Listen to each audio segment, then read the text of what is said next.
प्यारे बच्चों, हम अपना पढ़ रहे हैं तीसरा पाठ। हमारे इस तीसरे पाठ का नाम क्या है? श्रद्धावान लभते ज्ञानम। अर्थात जो श्रद्धावान अर्थात श्रद्धा से युक्त मनुष्य जो होता है वह लभते लभते अर्थात प्राप्त करता है ज्ञानम। ज्ञानम अर्थात ज्ञान। अर्थात जो श्रद्धावान मनुष्य होता है वह ही ज्ञान को प्राप्त कर पाता है। इस पाठ के माध्यम से हम इसको पढ़ेंगे। पहली पंक्ति कहता है कि अस्माकं सर्वेषां जीवनस्य मुख्य उद्देश्यं ज्ञान प्राप्ति अस्ति, लिखा हुआ है। तो पहला पद है अस्माकं, अस्माकं अर्थात हमारे। अगला पद है सर्वेषां अर्थात सभी के। तो हमारे सभी के जीवनस्य, जीवनस्य अर्थात जीवन का, मुख्य उद्देश्यम अर्थात मुख्य उद्देश्य, ज्ञान प्राप्ति ही अस्ति अर्थात ज्ञान की प्राप्ति। अस्ति का अर्थ क्या होता है?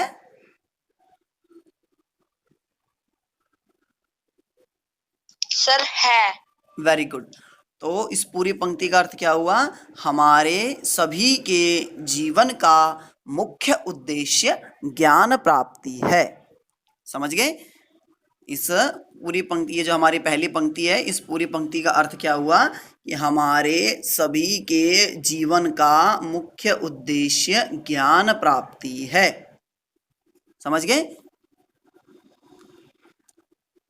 आगे देखिए, आगे कहते हैं कि मनुष्य अर्थात मनुष्य आजीवनम, आजीवनम, आजीवन कहते हैं जीवन भर। आजीवनम का अर्थ क्या होता है? जीवन भर। ज्ञानम अर्जयति, ज्ञानम अर्थात ज्ञान, अर्जयति, अर्जयति अर्थात अर्जन करता है, प्राप्त करता है। तो इस पूरी पंक्ति का अर्थ क्या हुआ कि मनुष्य आजीवनम अर्थात जीवन भर ज्ञानम अर्जयति अर्थात ज्ञान प्राप्त करता है। आगे देखेंगे, तस्य अर्थात उसके, आर्जित ज्ञानस्य एव अर्थात उसके, तस्य अर्थात उसके, अर्जित ज्ञानस्य अर्थात अर्जित किए अर्थात उसके द्वारा प्राप्त किए गए ज्ञान के, एव, एव अर्थात ही, एव का अर्थ क्या होता है? ही, आधारेण अर्थात आधार से, स्वजीवनम जीवति अर्थात अपना जीवन जीता है। समझ गए कि भाई पहली पंक्ति का अर्थ क्या बताया था कि मनुष्य क्या, हमारे सभी के जीवन का मुख्य उद्देश्य ज्ञान प्राप्ति है। मनुष्य जीवन भर ज्ञान प्राप्त करता है। अगली पंक्ति में कहते हैं कि उसके उस अर्जित ज्ञान के आधार पर ही वह अपने जीवन को जीता है। यहां तक समझ आ गया? चलिए आगे देखते हैं। आगे है यस्य, यस्य अर्थात जिसके, समीपे, समीपे अर्थात समीप, पास में, बहु ज्ञानम भवति, बहु अर्थात बहुत, ज्ञानम अर्थात ज्ञान, भवति अर्थात होता है। तो यस्य समीपे बहु ज्ञानम भवति, जिसके पास बहुत ज्ञान होता है, सह, सह अर्थात वह, लोके विद्वान मन्यते, लोके अर्थात संसार में, विद्वान मन्यते अर्थात विद्वान, मन्यते अर्थात माना जाता है। ठीक है? यस्य समीपे बहु ज्ञानम भवति, जिसके पास बहुत ज्ञान होता है, सह लोके विद्वान मन्यते, वह इस संसार में विद्वान माना जाता है। समझ गए?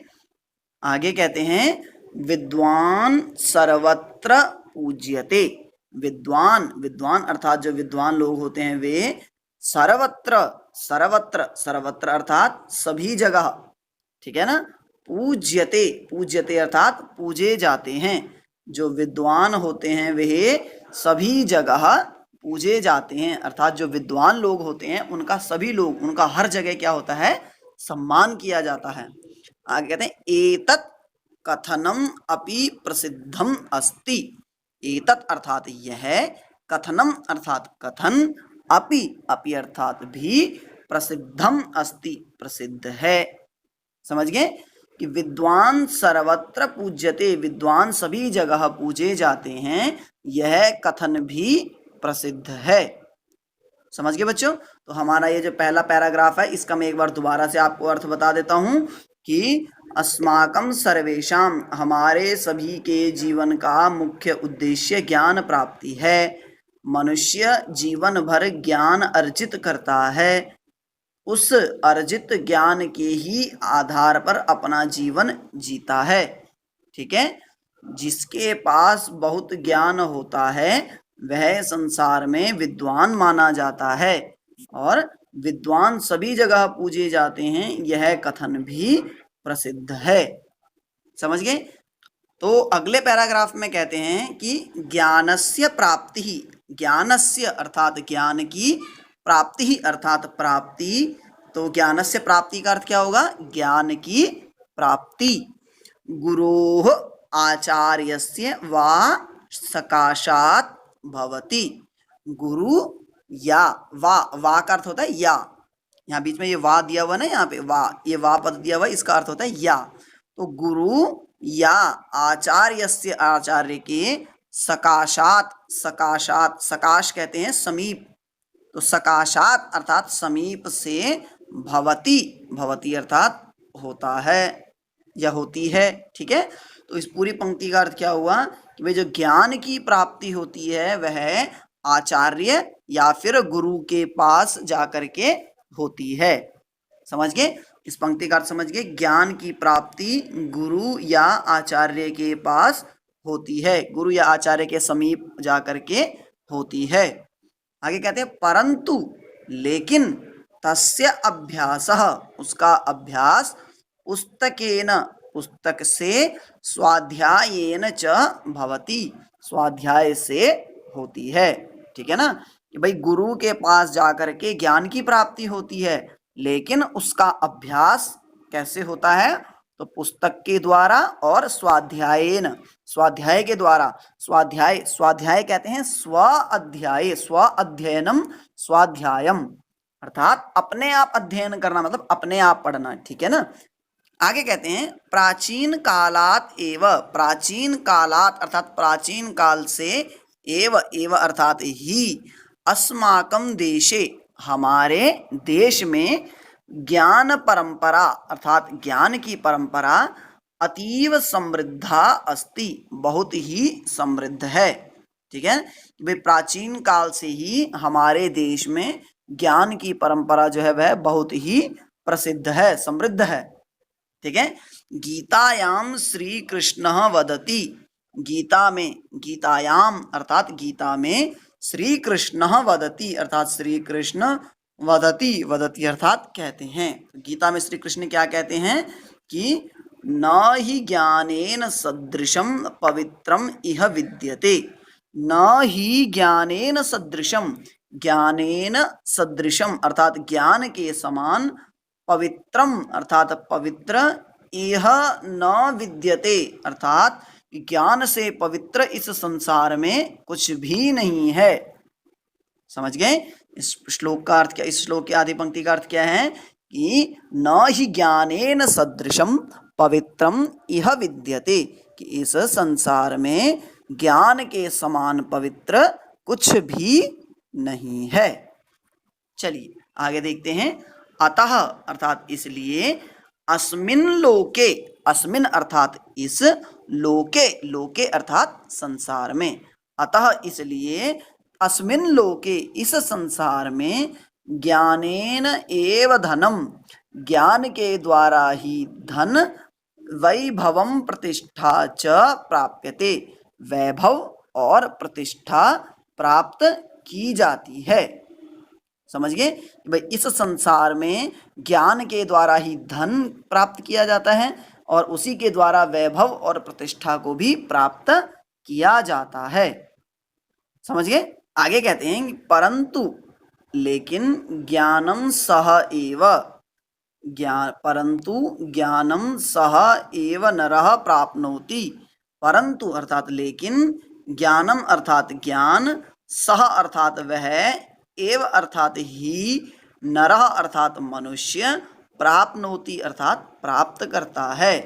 ठीक है, परंतु ज्ञान वही मनुष्य प्राप्त करता है, यस्य अर्थात जिसके, मनसी अर्थात मन में, श्रद्धा भवती अर्थात होती है। समझिए कि भाई ज्ञान वही मनुष्य प्राप्त करता है जिसके मन में श्रद्धा होती है। समझिए आगे कहते हैं श्रद्धावान मनुष्य अर्थात श्रद्धावान मनुष्य सरलतया अर्थात आसानी से ज्ञानम प्राप्य ज्ञान को प्राप्त करके जीवने जीवने अर्थात जीवन में आनंदम प्राप्नोति अर्थात आनंद प्राप्त करता है। समझ गए कि भाई जो श्रद्धावान मनुष्य होता है वह आसानी से ज्ञान को प्राप्त करके जीवन में आनंद प्राप्त करता है। चलिए आगे देखते हैं। यह बालक यह अर्थात जो बालक अर्थात बालक विद्यालयम अर्थात विद्यालय आगत्य अर्थात आ करके कलहम करोति कलह कलह कहते हैं लड़ाई को झगड़े को। ठीक है तो क्या कहते हैं कि जो बालक विद्यालय आ करके लड़ाई करोति अर्थात करता है सर्वत्र अर्थात सभी जगह मालिन्यम मालिन्य कहते हैं अर्थात गंदगी मलिनता किसको कहते हैं गंदगी को प्रसारयति प्रसारयति अर्थात फैलाता है। ठीक है यदा कदा यदा अर्थात कभी जब कभी अध्यापकांच निंदति अर्थात अध्यापकों की निंदा करता है। सह बालक सह अर्थात वह बालक अर्थात बालक कदापि ज्ञानम न प्राप्नोति कभी भी ज्ञान प्राप्त नहीं करता है। ठीक है आगे कहते हैं अपरतः दूसरी ओर आदर्शः बालकः जो आदर्श बालक है वह क्या करता है प्रातः मातरम पितरम च नमति माता और पिता को नमस्कार करता है।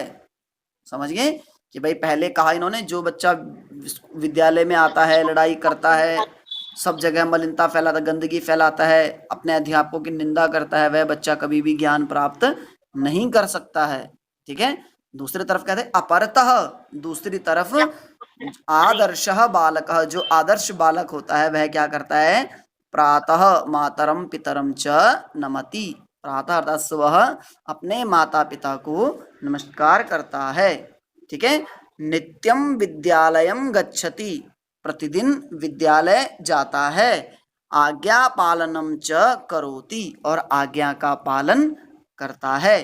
सह वह सर्वदा सत्यम वदति हमेशा सच बोलता है।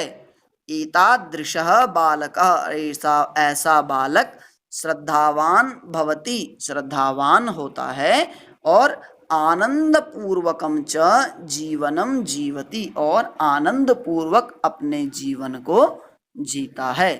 समझ गए पहली पंक्ति में कहा कि भाई जो बच्चा विद्यालय आकर के लड़ाई करता है सब जगह गंदगी फैलाता है अपने अध्यापकों की निंदा करता है वह बालक कभी भी ज्ञान प्राप्त नहीं करता है। फिर कहते हैं दूसरी तरफ जो आदर्श बालक होता है वह प्रातः अपने माता पिता को नमस्कार करता है प्रतिदिन विद्यालय जाता है आज्ञा का पालन करता है हमेशा सत्य बोलता है। ऐसा जो बालक होता है वह श्रद्धावान होता है और आनंद पूर्वक अपने जीवन को जीता है।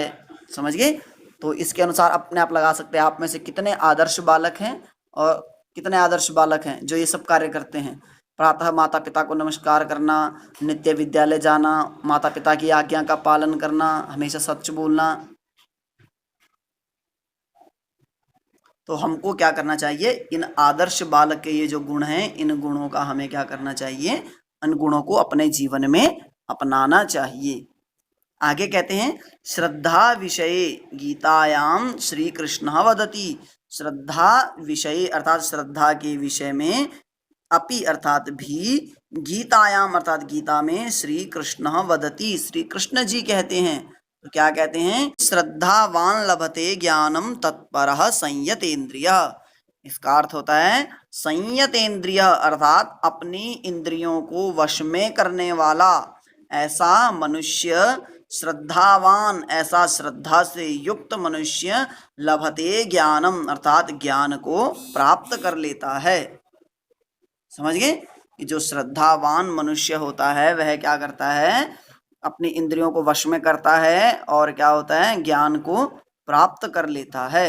आगे कहते हैं अतः अर्थात इसलिए भगवतः श्री कृष्णस्य आज्ञां पालयेम। ठीक है, इसलिए हमको क्या करना चाहिए, श्री कृष्ण की आज्ञा का पालन करना चाहिए। वयम सर्वदा पठने मग्नाः भवेम, हमको क्या है, हमेशा पढ़ने में मग्न रहना चाहिए। अनुशासन पालनम च कुर्याम, अनुशासन का पालन करना चाहिए। अनेन वयम देशस्य श्रेष्ठा नागरिकाः भवामः, इससे हम देश के श्रेष्ठ नागरिक होंगे। समझ गए? इसलिए हमको क्या करना है, इसलिए हमको श्री कृष्ण की आज्ञा का पालन करना है। चलिए, इस पाठ के बारे में यदि किसी को कोई शंका है या किसी ने कहीं पर कुछ छूट गया हो, किसी ने कुछ पूछना हो तो वो पूछ सकते हैं।